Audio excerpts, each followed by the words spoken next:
Look at literally any financial chart, open any trading platform, or tune into any market broadcast, and you are inevitably going to see them. I'm talking about those simple, curving lines trailing right behind the chaotic, jagged peaks and valleys of asset prices. Yep, moving averages. They are the absolute bedrock of trend identification across every single market on Earth. They command the attention of everyone from retail day traders in their living rooms to massive institutional algorithms on Wall Street. But beneath all the dramatic headlines about market momentum, there lies a surprisingly mundane reality. The most popular indicator in the world is nothing more than an average, yet billions of dollars move when two of these simple lines cross each other. That right there, that is the fundamental paradox of the moving average. So today, we're going to completely shatter the illusion of magic surrounding these technical indicators. We're stripping away the hype, we're looking at the cold hard math, and we're going to uncover exactly why these simple lines dictate the flow of trillions of dollars in global capital. Okay, let's dive into this. Section 1. Demystifying the math, a peeking behind the curtain. Before we can even begin to understand the massive signals that trigger those automated trading bots, we have to understand the basic arithmetic powering them. And trust me, it's not some secretive black box. It's literally middle school math. A simple moving average is exactly what it sounds like. Step 1, you take the closing prices of an asset for a specific number of days, let's just say 50 days, and you add them all up. Step 2, you divide by 50. Boom, that gives you a single point on your chart. Step 3, when tomorrow's trading session closes, you add that brand new price, you drop the oldest price from 51 days ago, and you calculate the average all over again. You just drag this window forward day after day. The whole point here is to smooth out the daily noise and volatility of the market so you can actually see the underlying trend. But here is the critical truth you need to remember. You are actively trading speed for clarity. A moving average is just yesterday's news averaged out and dragged forward. Smoothing out that noise comes at the explicit, unavoidable cost of lag. Section 2. Speed versus stability, the moving average trade-off. Now, what's really interesting about this slide is how it highlights the fundamental conflict at the heart of all moving averages.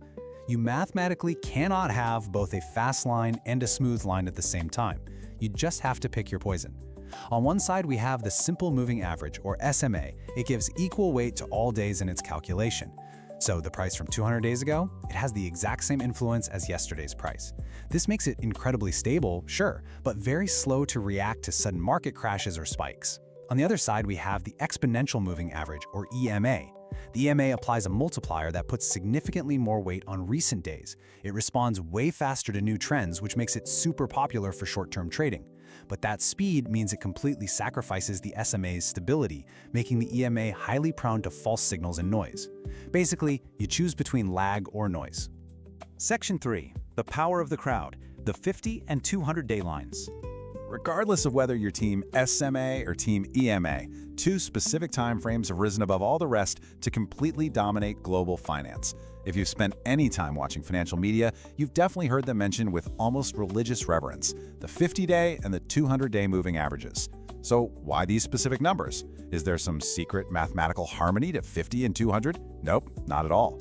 A 50-day average represents roughly 10 weeks of trading, while a 200-day average represents roughly one full calendar year of trading. But the real reason they carry so much weight is simply because everyone else is looking at them. It's just a massive global popularity contest. They act as psychological barriers for retail traders, and more importantly, they act as massive institutional benchmarks. Large funds literally use the 200-day moving average to benchmark investments and assess the long-term health of an asset. When billions of dollars are programmed to react to a specific line on a chart, well, that line becomes a self-fulfilling prophecy. And this self-fulfilling crowd psychology absolutely peaks when these two famous lines interact. Enter the heavily hyped golden cross. This happens when a short-term moving average, usually the 50-day, crosses above a long-term moving average, like the 200-day. Financial media absolutely loves this one. It's always touted as a major signal of building bullish momentum, like it's undeniable proof that the short-term trend has officially overpowered the long-term trend. But think back to our math for a second. Because these are averages of past prices, a golden cross is heavily lagging. Honestly, by the time the cross actually happens, a huge portion of the upward move has usually already taken place. Then, of course, we have its inverse, the ominously named death cross. This forms when the 50-day moving average drops below the 200-day moving average. Pundits treat this simple momentum shift with absolute dread, treating it as the mathematical confirmation of a devastating bear market. It implies that recent price weakness has completely overwhelmed the long-term trend. And this brilliantly illustrates what happens when you overlap two time series lines. Whether you're charting stock prices or even tracking tonal sentiment, you get a visual intersection. You have your longer, smoother baseline acting as the anchor and your faster, shorter average oscillating around it. When that physical crossover actually happens on a chart, it triggers automated algorithmic selling and retail panic alike. The simple visual intersection of two lagging calculations somehow turns into a massive market-moving event. Section 4. The Reality Check, Historical Performance. So let's take a step back from the dramatic names and the media hype. Do these crosses actually deliver on their promises of predicting massive bull runs or catastrophic crashes? I really want you to think about this for a second. The S&P 500, the broadest measure of the US stock market, has experienced many death crosses. If you had followed every single one of them purely as a mechanical trading signal over the last 97 years, how do you think your portfolio would have actually performed? Go ahead, take a guess.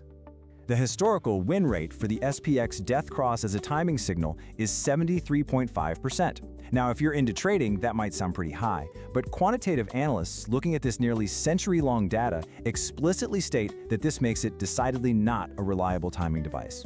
It is far from foolproof. In fact, many death crosses are just massive false signals. Take the 2020 pandemic crash, for example. The death cross fired right before one of the fastest market recoveries in history. If you sold on that cross, you literally locked in your losses and completely missed the entire rally. However, when it goes wrong, it goes spectacularly wrong. The data from the very first recorded SPX death cross instance starting in 1929 is incredibly sobering.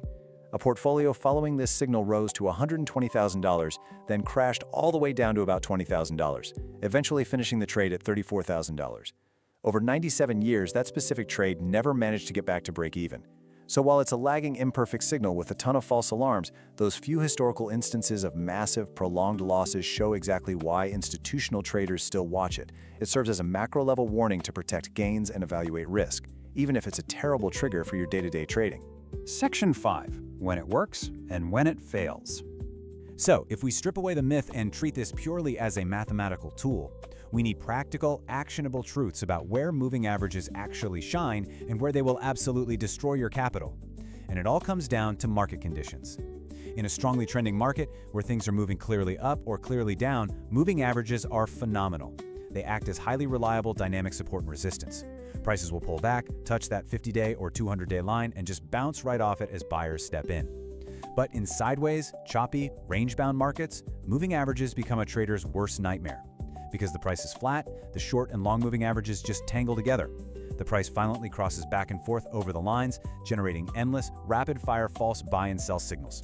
Analysts call these whipsaws, and they will slowly bleed a portfolio dry with 1,000 tiny losses. So the absolutely crucial point to take away from all of this data is this. A moving average describes the past clearly. It does not see the future. It's just a smoothing filter that takes the chaotic emotional history of buyers and sellers and turns it into a digestible visual trend. It tells you exactly what direction the ship has been sailing, but it cannot tell you if there's an iceberg waiting just over the horizon. A golden cross, or a death cross, isn't a crystal ball. It's simply a mathematical confirmation of what has already happened. So, if the most famous indicator in the world is really just looking in the rearview mirror, what are the algorithms actually using to look ahead? Use tools, don't worship them. Subscribe as we decode the next famous indicator.